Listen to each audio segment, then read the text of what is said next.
Hello students, after completing this MCQ video, first 17 question, we'll move towards question number 18.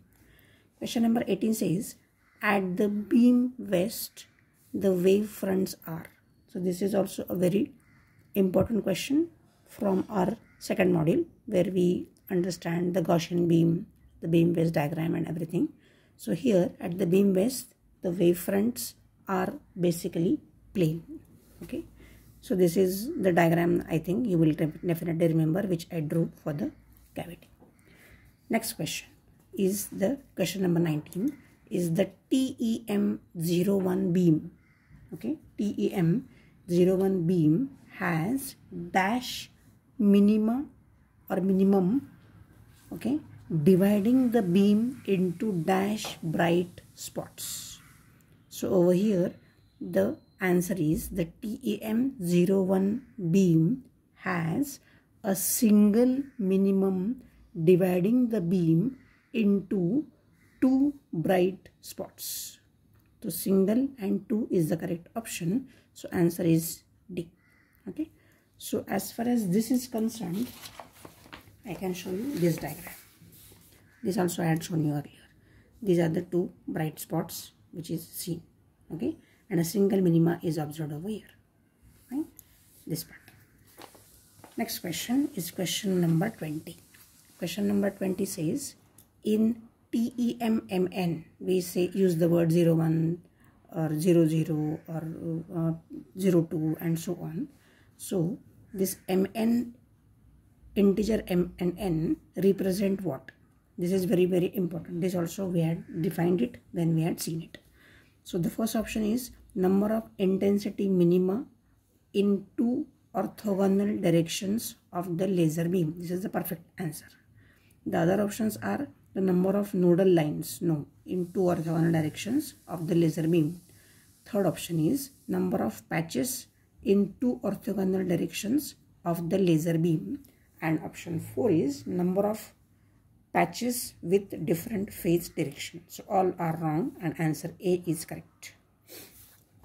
Then we'll move to the question number 21. So in 21 says TEM11. TEM11 beam has dash perpendicular minima dividing the beam into dash quadrants. Moment this quadrant word is there, this is but obvious that must be 4. So the beam has two perpendicular minima dividing the beam into 4 quadrants. So this is the way it will be shown. This is the one. Okay, these 4 quadrants are seen very easily. Next question, question number 22. Okay, question number 22 is, in ND-YAG laser, the YAG rod and flash lamp are placed in a reflector cavity of dash cross section. Correct? So the options are circular, elliptical, spherical and longitudinal. So if you remember the diagram, okay, of the ND-YAG laser, you definitely will remember the word. It is elliptical cross section, specially made. Question number 23. The TEM00 mode emit a beam width. This is also very pretty obvious. This is the Gaussian profile. I don't have to even think about that. So this is my Gaussian for the TEM00. Right? So this is my question number 23. We'll move to question number 24 now. The resonant cavity stability criteria is. Okay. So when I taught you the stability curve or stability criteria, we have solved problems also on that. Okay. Where you have the choice that the value of G1, G2 are the parameters. What is G1 is 1 minus L by R1 and what is G2 1 minus L by R2. What is L? Length of the resonant cavity. Okay, and that value should lie between 0 and 1. So option D is perfect. Okay, it can't be more than 1. If it is in this range, then you say it is stable. If it is more or less, then it is unstable. That also problems were solved. Next is question number 25. Which of the following are the types of homogeneous broadening? This is module number 1. So in this we are seeing that there are basically two types, homogeneous and inhomogeneous. Homogeneous there are two types, inhomogeneous there are two types. So as far as homogeneous is concerned, okay, the options are, there are two answers correct now in this case, which is one is natural and second is the collision broadening. These are belong to the homogeneous one, and obviously the other two belongs to the inhomogeneous one. So I'll take natural and the collision. Next one, inhomogeneous broadening will result in dash line shape. So even this we are seeing it. Inhomogeneous broadening will result in basically the Gaussian line shape. Next one, question number 27. For gas lasers, population inversion is achieved by, okay, and we have seen solid state laser, gas laser, dye laser, and so on. So now we are talking about the gas laser, HENE. So in case of this, the population inversion is achieved basically by the electric discharge that we know it. We know how the gases are filled in a tube, and then you need to have a discharge for the population inversion. So you can't say auxiliary electron, neither it's optical pumping or neither it is bypassing the high current. Then go to question number 28. The wavelength of excimer laser is in dash region of electromagnetic spectrum. So obvious, excimer laser is specially made in the UV region of the electromagnetic spectrum, not IR, not visible, not far infrared. Okay. Next is question number 29. In helium neon laser, 632.8 nanometer laser beam. Now you should remember the diagram first, the energy level diagram. Okay. So 632.8 nanometer laser beam is the result of the transition from, okay, there are many transitions happening. There are three transitions basically happening. So out of which 5s to 3p belongs to this wavelength. So 5s to 3p. Now check the other three transitions belongs to what wavelength. Next is dash, question number 30 now. Dash laser is self-terminating laser. Even this we have given focus. So the answer over here is obvious. The nitrogen laser is the only laser which is self-terminating laser. Others are not. Then we'll move to question number 31. Question number 31. The discharge tube of HENE laser is filled with He and Ne in the ratio of, okay, this is pretty obvious. So when you know the number is obviously HENE, so He should be more than Ne, so obviously the answer should be 10:1. The answer A is correct. Next is question number 32. The condition for steady state oscillation is, even this we have seen in model 1. Okay, the condition for steady state oscillation should be 2 mu L is equal to m lambda. 2 mu L is equal to m lambda. We have solved problems on this also. So to confuse, they are given in the Bragg's law. Okay, so this is the way we can remember the only possible condition. Question number 33 now. The lifetime of metastable states in ruby lasers are, even this is very critical. In ruby laser, we have seen that the lifetime of metastable state is 3 into 10 to the power minus 3 seconds. So answer is A. Next, we'll move to question number 34.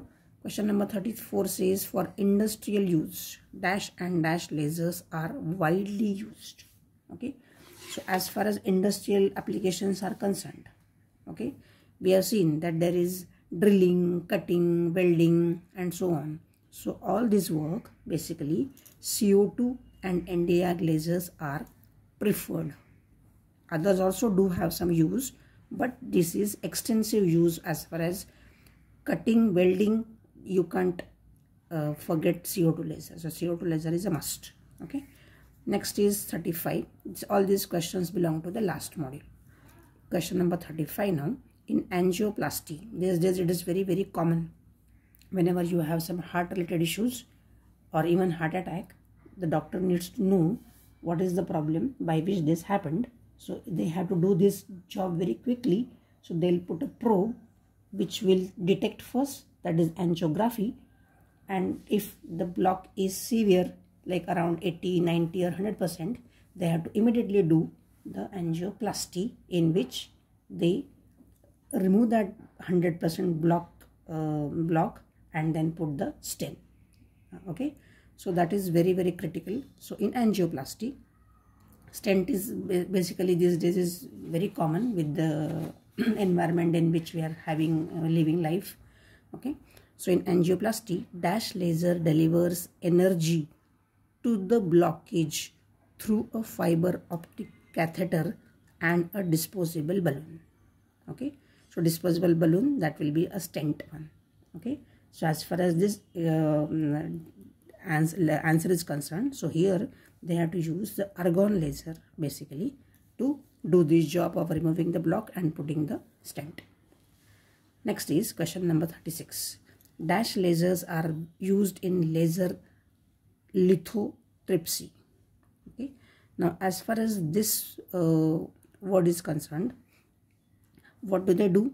In this, basically you need to use the tunable dye laser. Okay, so this is also very common. You can just check.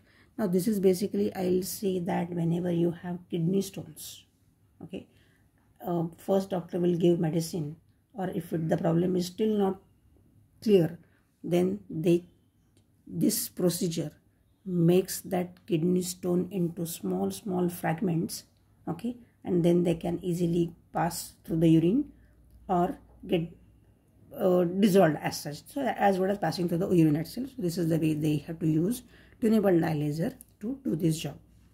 Next is question number 37 now. For low flying aircrafts which are used in ground attacks, dash laser is used. Question is not little correctly given. So for low flying aircrafts for ground attacks, which laser is used? That should be the question. Now in this case, question number 37, you need to use the CO2 laser. Okay, now what does this mean? Whenever you have, this is like military applications, you need to attack a particular area, so you need to take the flight very low flying, and you need to attack the ground, on the ground itself. Okay, so the bomb will be put, okay, at only when there is a low flying aircraft. From very high, it's of no use, so at that time they need to use the what is called as the CO2 laser is preferred over the other lasers. Okay, we'll move to question number 38 now.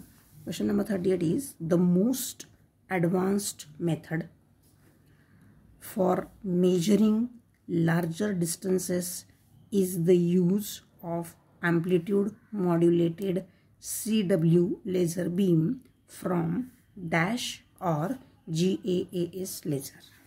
Okay, gallium arsenide.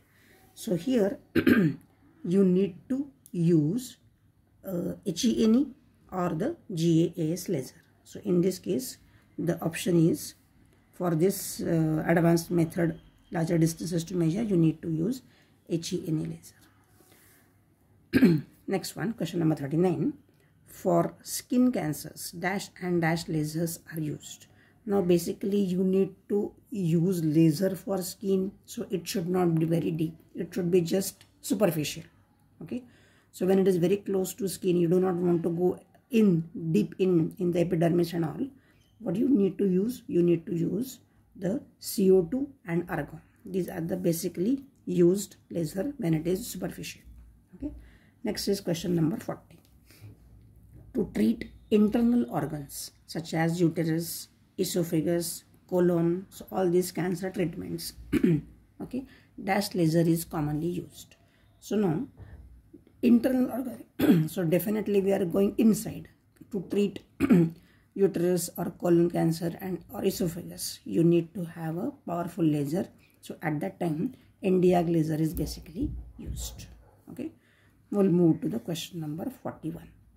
41 is what? Calculate the relative population of the two states in a ruby laser that produces a light beam of wavelength 6943 angstrom unit at 300 degrees Kelvin. Okay, now this question itself belongs to obviously very basics chapter module 1. Okay, so here you will have to use our Boltzmann distribution. What is the formula? N2 divided by N1 is equal to e to the power minus E2 minus E1 divided by KT. Okay, so what is the distribution basically? N2 is equal to N1 e to the power minus delta E by KT, that I must have taught you. Okay, now using this, now what is given and what is asked, that you need to do. Okay, so over here what we can say, that E2 minus E1 basically gives you h nu. Fine, and what is nu? It is C by lambda. C is equal to nu lambda. Fine, what is this formula? This is 12,400 divided by lambda in electron volts.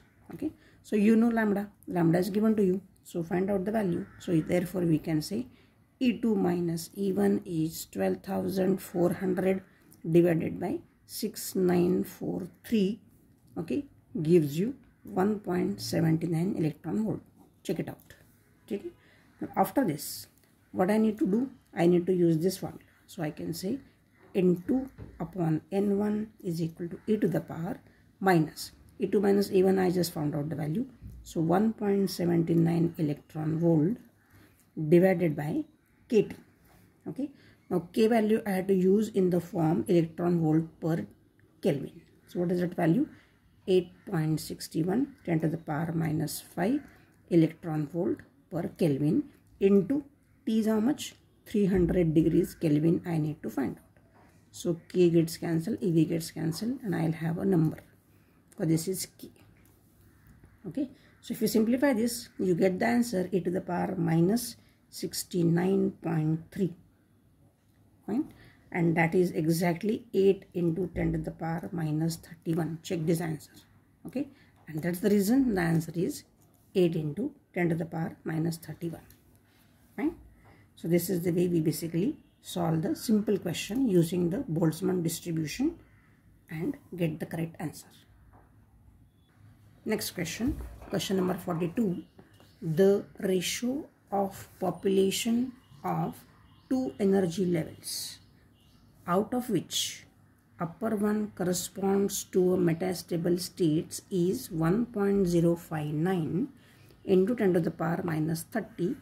Find wavelength of light emitted at temperature 330 degrees Kelvin. So this is the similar question, I should say. So here we have been given N2 by N1 is e to the power minus h nu upon KT. Fine, and this value is given out to be 1.059 into 10 to the power minus 30. Done. So now what I need to know? I need to know the wavelength. Correct. So again we will need the formula C is equal to nu lambda. That one we need to check it out, this nu. Okay, so first what will I say? Taking log on both the sides, we get log of N2 by N1 to the base E is minus h nu by KT. Okay, now out of this everything I know except this nu. So what will I say? Therefore nu is equal to minus log N2 by N1 to the base E into KT by H. KT by H. Now this is the formula. Now this value I know. Correct. So I can say therefore nu is equal to minus log to the base E 1.059 into 10 to the power minus 30 into KT by H. But as I mentioned, but what is C? C is nu lambda. So what is nu? C by lambda. So this I will be replaced by this value. So this implies what? Lambda is equal to C by nu. So therefore I will say lambda is equal to C, which is 3 into 10 to the power 8 divided by nu. Nu is over here, so this will be log of 1.059 10 to the power minus 30 into k into t. What is k? 1.38 10 to the power minus 23 into 330, because we want at 330 degrees Kelvin. Fine. So if you simplify this now, okay, I forgot h. Yeah, h will go up, so it is 6.236 into 10 to the power minus 34. Okay, simplify this and then you get the answer for lambda to be 1.1 into 10 to the power minus 7 meters. Doesn't need time. Okay, so 1.1 10 to the power minus 7, so answer B is perfect. Okay, then we'll move to question number 43. Question number 43 is the latest. Okay, so the half width of the gain profile of HE laser material is about 2 into 10 to the power minus 3 nanometers. If the length of the cavity is 30 centimeter, how many longitudinal modes can be excited? Option is 1, 2, 3, 4. So you need to be very sure. So this formula we have used already. Delta lambda is lambda square divided by 2 mu L. Now over here, what I know and what is given. Length of the cavity is given to you, which is 30 centimeter, and lambda is given out to be you, which is 6328 angstrom unit, because this is helium neon laser. Fine. Now what we need to know, we need to check the value first of delta lambda. Fine. So we can say here 6328 10 to the power minus 10 is the value of lambda square divided by 2. Now what is mu? Refractive index, that value will be 1. And what is length given to you? 30 centimeter. So I'll convert it into meters. This is the value. So if we simplify this, okay, what will get the value to be? 0.66 nanometers. Check this out. Okay. So after getting this answer, what is the formula to get number of modes?